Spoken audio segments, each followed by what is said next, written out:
Quand il s'agit d'investir, deux options souvent discutées sont les ETF et les fonds communs de placement. Aujourd'hui, nous allons explorer ces deux types d'investissements. Les fonds négociés en bourse, aussi connus sous le nom d'ETF, et les fonds communs de placement. Nous allons les comparer pour vous aider à choisir celui qui vous convient le mieux.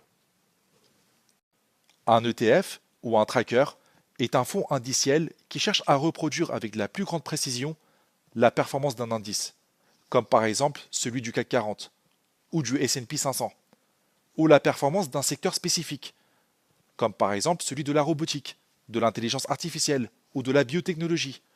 On nomme ces ETF des ETF sectoriels. Les ETF ont des frais de gestion généralement très bas, car ils sont passifs, c'est-à-dire qu'ils suivent un indice ou un secteur spécifique sans nécessiter beaucoup d'intervention humaine. La nature passive des ETF se traduit par des frais moindres et par conséquent d'une performance souvent plus attractive sur le long terme. Les fonds communs de placement, en revanche, sont gérés par des gérants de portefeuille et des analystes dédiés à battre l'indice de référence. Les fonds communs de placement ont des frais de gestion plus élevés, car ils reposent sur une gestion active avec des analystes qui cherchent à surperformer le marché. Les ETF, s'échangeant comme des actions, offrent une grande flexibilité. Les cours des ETF fluctuent tout au long de la journée, ce qui permet d'ajuster vos investissements en temps réel.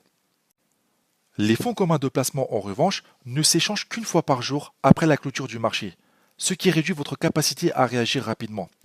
Il est important de souligner que lorsqu'il s'agit de classes d'actifs moins liquides, telles que les obligations à haut rendement, les obligations sur les pays émergents, les matières premières, la gestion active devient un atout essentiel dans ce contexte, car elle permet aux gérants d'ajuster ses positions en fonction des conditions du marché.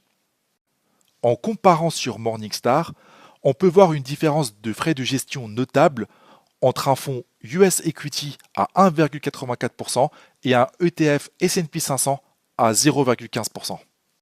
Les ETF et les fonds communs de placement bénéficient d'avantages fiscaux, offrant une fiscalité allégée au bout de 8 ans dans les assurances vie et d'une exonération d'impôt sur les plus-values après 5 ans dans les PEA. En conclusion, investir dans des ETF et des fonds communs de placement dans les cadres avantageux de l'assurance vie et du PEA permet de profiter d'une fiscalité allégée, optimisant ainsi vos placements sur le long terme. En conclusion, le choix entre ETF et fonds communs de placement dépend fortement de la classe d'actifs choisie.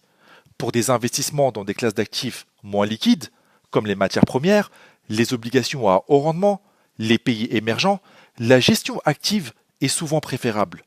Cependant, pour des classes d'actifs plus liquides, comme les actions américaines ou les actions européennes, les ETF pourraient être une meilleure option. Merci d'avoir regardé jusqu'à la fin. N'hésitez pas à liker la vidéo et si vous avez des questions, écrivez-les dans la section commentaires. Je vous dis à bientôt.